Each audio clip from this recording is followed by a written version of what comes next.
Om Namo Bhagavate Vasudevaya.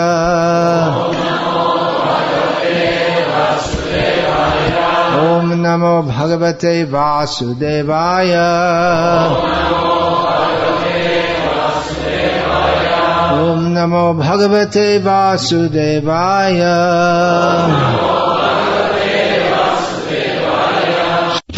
Canto 8, Chapter 21, Texts 29 and on. Translation and commentary by His Divine Grace Srila A.C. Bhaktivedanta Swami Prabhupada from the Acharya of the Swami. O King of the Demons, you have promised to give me 3 steps of land, but I have occupied the entire universe with 2 steps. Now think about where I should put my 3rd. As far as the sun and moon shine with the stars, and as far as the clouds pour rain, all the land throughout the universe is in your possession. Padaikena maya kranto bhurloka kam dishastano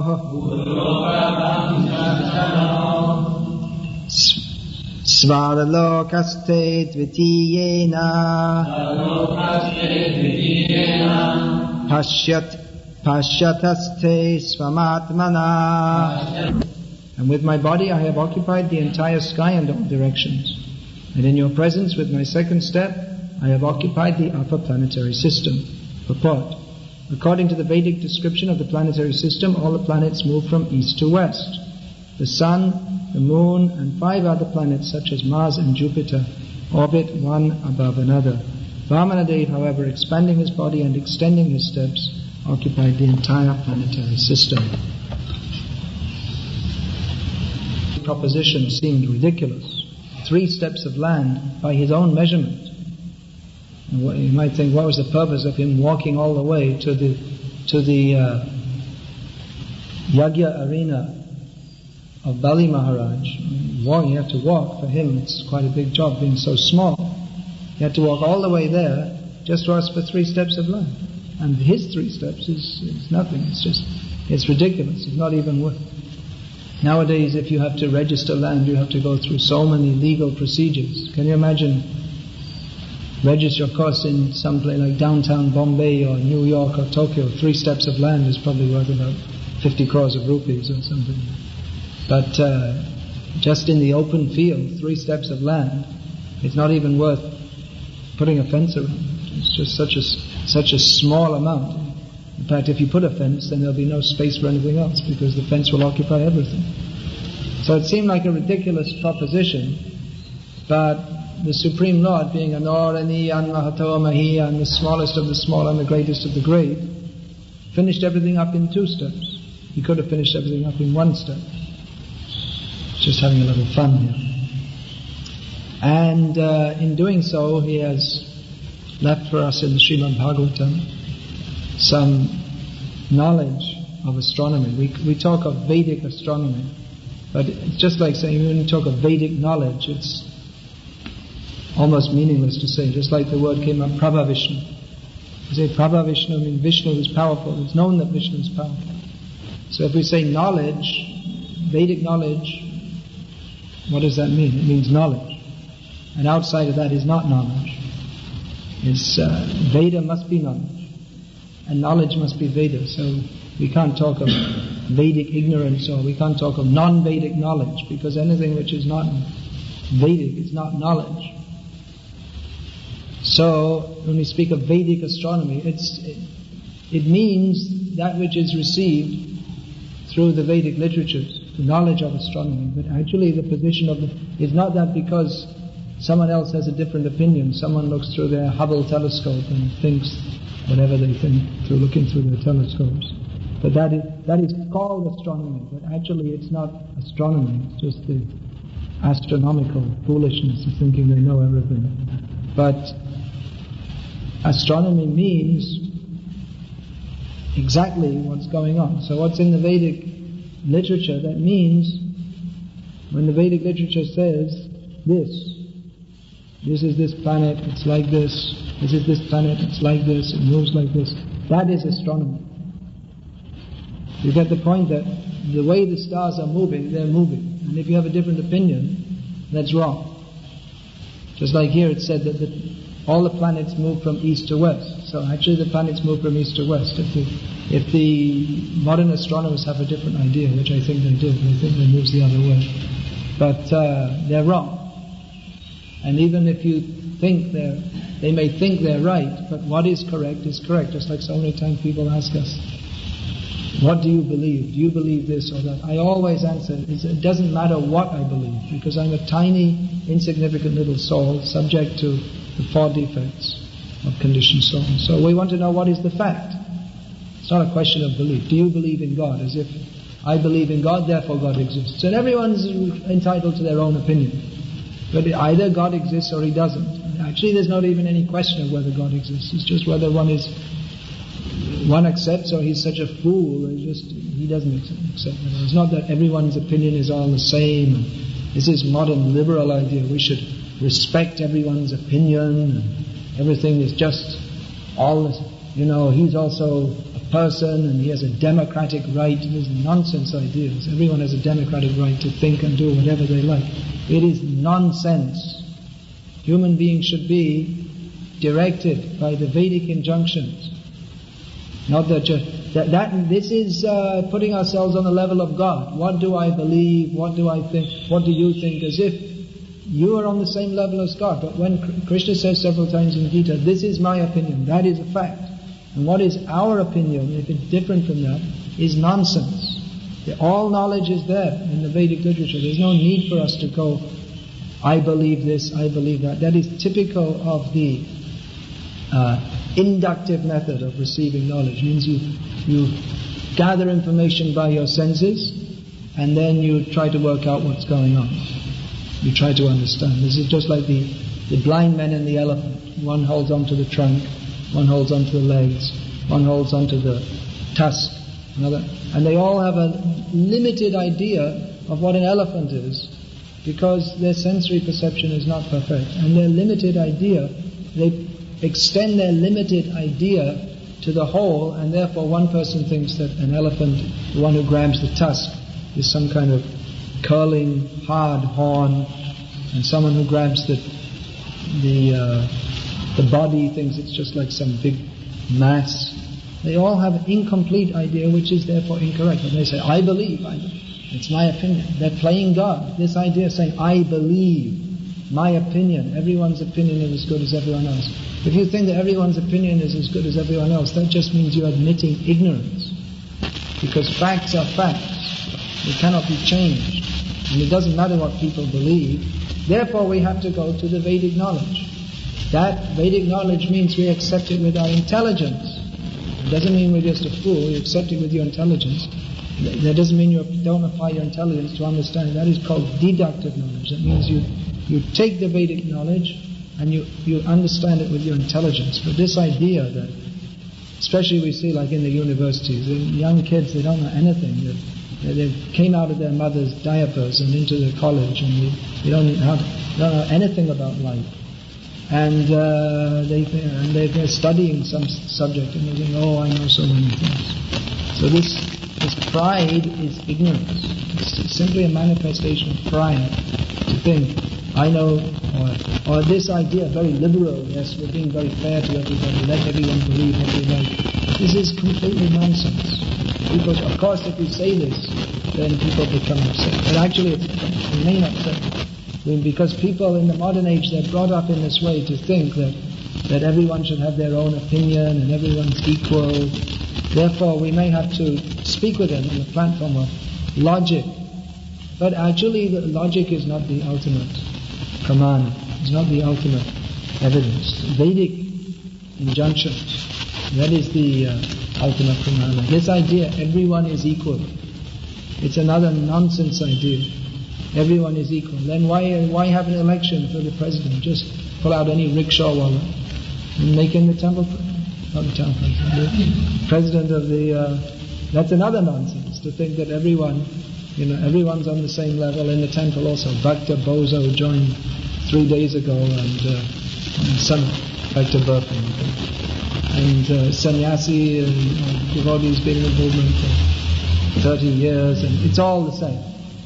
Everyone should criticize everyone else as much as possible. This is Krishna consciousness in them for the next millennium. We're preparing for the next millennium. Who will be expert in criticism more? That's actually in the Bhagavad Gita one of the symptoms of the mode of ignorance. One who's expert at criticizing others. So this idea, everyone is equal in every way, it's a nonsense idea. Therefore we receive knowledge from Guru, Sadhu and Shastra. And here Shastra says, what is the setup of the universe? So you have to take that. You have no way to experiment. You may think, I'll look through a Hubble telescope and find out what's going on.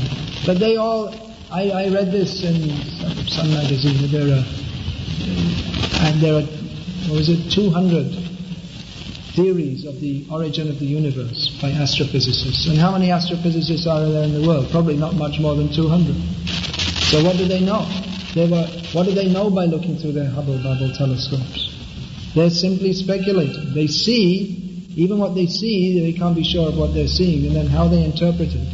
And how much can they know? They're just tiny living beings on a tiny planet, and looking just like an ant crawling in this room. How can he know what's going on in the room? Because his ability to perceive is limited, and his intelligence to understand what he perceives is limited. Therefore we take Vedic knowledge, which says here that the planets go east to west, so that appears to be opposite.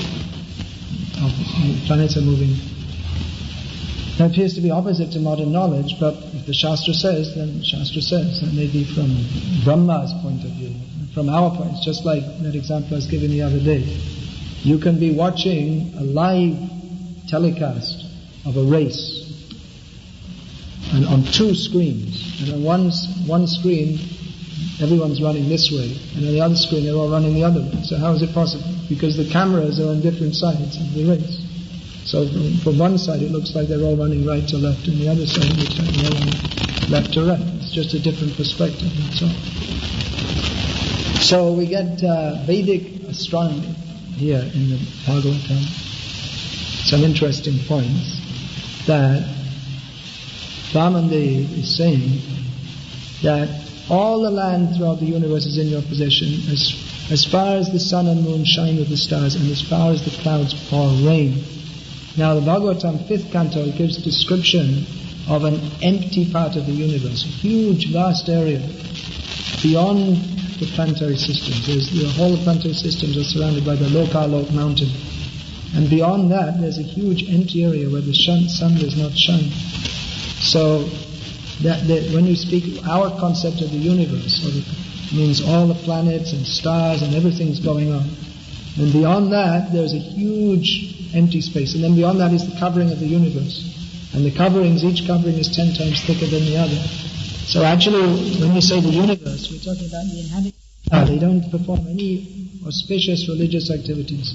Mlechas, the lowest class of people, will take the position of leaders. And then what will they do? Prajasti pakshiyashanti. They will simply devour the citizens. Their whole business will be how to exploit the citizens. So there is the summary. You don't need to know all the different details of how this rascal stabbed someone in the back and then took his post, and then someone stabbed him in the back and took his post. You don't need all these things. Simply, this is the situation. So what should you do? Kaler doshanidhe rajam asti eko mahanguna kirtana deva krishnasya mukta sangha parang vrajit. This Kali Yuga is full of faults. You don't have to read India Today or Time magazine to find out this. You read, you'll find out. You read Srimad Bhagavatam, you'll also find it summarized. That Kali Yuga is full of faults, therefore chant Hare Krishna, go back to Godhead. This Prabhupada also said. He said, don't waste your time. Don't take a risk. Make sure you go back to Godhead. Become pure devotees. Otherwise, if you have to come back, this Kali Yuga is getting so horrible. The time will come when people will have children only to eat them. That time is coming. Such a nasty age. So we're taking knowledge from the Vedic literature. This is infallible knowledge.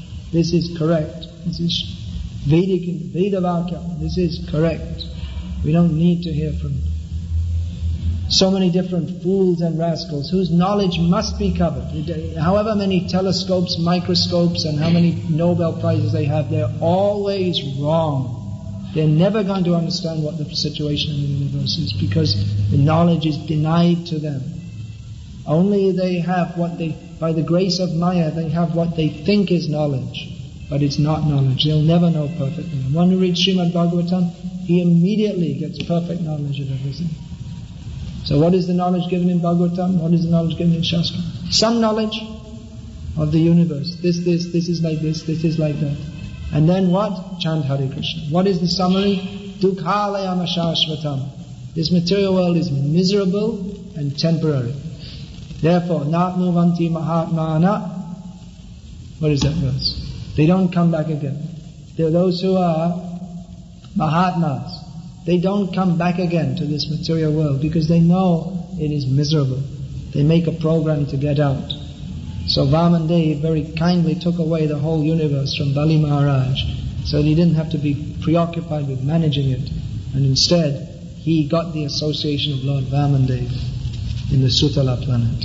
This is the mercy of Bali Maharaj, mercy of Vamandev on Bali Maharaj. He didn't want his devotee to be complicated with these non-necessities, but he took everything away and gave himself to Bali Maharaj. This is his mercy. Hare Krishna. Is there any question?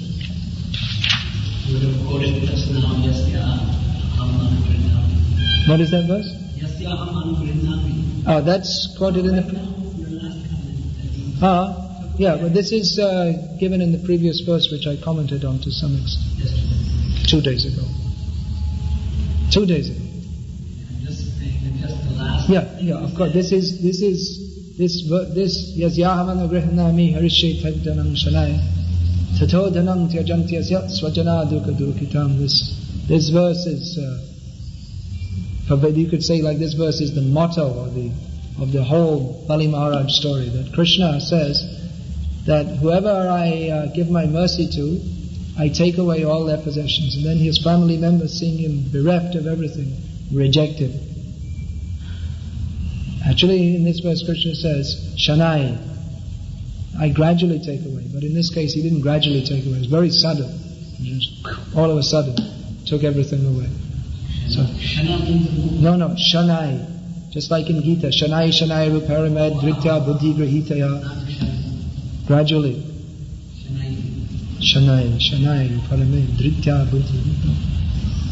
By intelligence, gradually one should make progress. Telling that generally in our lectures we very much downplay the role of information revolution or technological advancement. He was pointing at that he has seen in our society that many of us are very eager to have latest technological devices, so openly we criticize those things. Why so it's a contradiction? It's a contradiction because you're on the other side of the fence. It's exactly what I was saying. You don't know. Because you're not understanding by the Vedic process, therefore it seems to you like a contradiction. We're eager to have the latest technological devices means we're using that in the service of Krishna. Just like the example of there is what is an axe used for? For cutting down trees, right? So what is it that cuts the tree? The metal part. What is that called? The shaft of the axe. Is that called the shaft? Yeah. But just with the metal part, can you cut the tree? What do you need? You need a handle, right? What is the handle made of?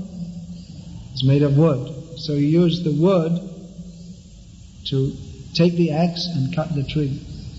Otherwise we don't care for these things. You can use in the service of Krishna, very good. It's just like in a fight, you have to use equal weapons. So, in the modern age, there's so much information of Maya. So we will put back information about Krishna.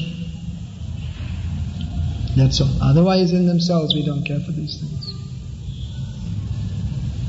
The sage, many people, they say that we want to hear Krishna consciousness explained Simply through logic. Don't quote Bhagavad Gita, don't explain these things. Why not? Why should we not quote Bhagavad Gita? What is logical about that? Why should you think that everything can be stood simply by mundane logic? You think that no one knows better than you? Think there's no authority? How have you learned? Where did you get this idea from that you should only learn from logic? You must have learned it from someone else. That means you're accepting someone's authority. Even to speak, even to speak these words, you learn to speak because you accepted the authority of your parents and all those around you. What is the meaning of this word logic? I can interpret it to mean bananas. But no, there's an authorized meaning of the word which you accept. At every step we'll accept authority. Don't be illogical.